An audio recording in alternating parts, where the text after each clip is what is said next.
These are poems which have been set by the students doing the composition course this year. So, welcome one and all to this evening's concert of the works by composition students at this year's school. The theme for the composition students this year was writing accompaniments. Writing accompaniments. This is a vital part of the composer's art. All sorts of music involves accompaniments, but for some strange reason, the writing of accompaniments is rarely taught as a part of composition. So this is a new venture this year. I will not go into the details of writing accompaniments, but I ask the students to make sure that their accompaniments are just as expressive and just as interesting as the sung part which is accompanied. Right. The order of students and compositions will be thus. We will start off with Ben Aitken and his setting of The Wild Wind. I think that's the first poem on your sheet.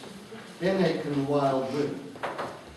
Then we will have Joyce Mason singing her setting of the poem Farewell, accompanied by Tamsin.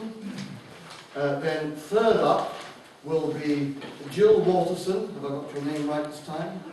I'm always mispronouncing it as Jill Waterstone, which is not her true name, so I apologise, Jill, for mucking about with your surname.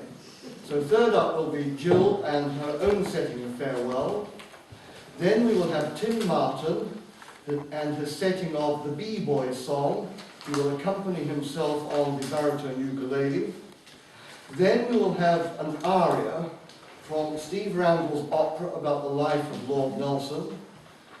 Sixth up will be a piano piece by myself. And finally, as a grand finale, we will have Keith Sparrow's setting of the B-Boys song, sung by Maria and accompanied by Tamsin once again. There was, or rather there is, another composition student in the school whose work has not been included in the concert. She only applied, I think, about 3 weeks ago to the school, and she only had time to write about a third of the song. I might have included it were it not for the fact that the piano part is technically just about unplayable. I'm sorry to have to say this, but it's not something I could have asked Tamsin to play, because it's technically about unplayable.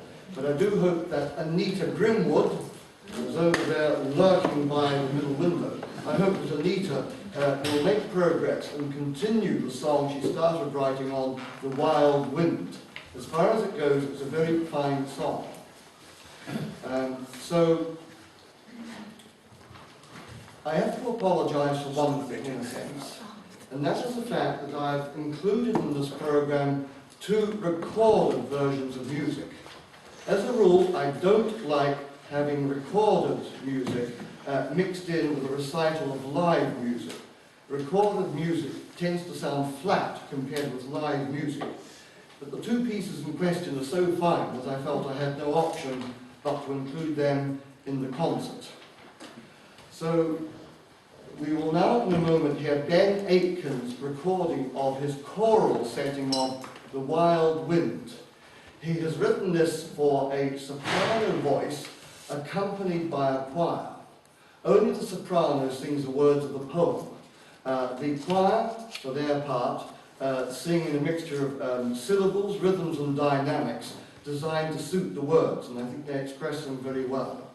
So, Ben, can we now hear your setting of The Wild Wind, please? I'm assuming, by the way, that you have all read the poems, and I do not need to... Oh, sorry. Do we have any sheets at the back? Plenty. All right. How many, could I see hands from people who don't have copies of the poems? All right. If you hold your hands up and they will be passed to you. So perhaps I'd better say the B-Boy song, in brief, is by Rudyard Kipling. It is a song sung by a boy who appears to make his living by tending bees.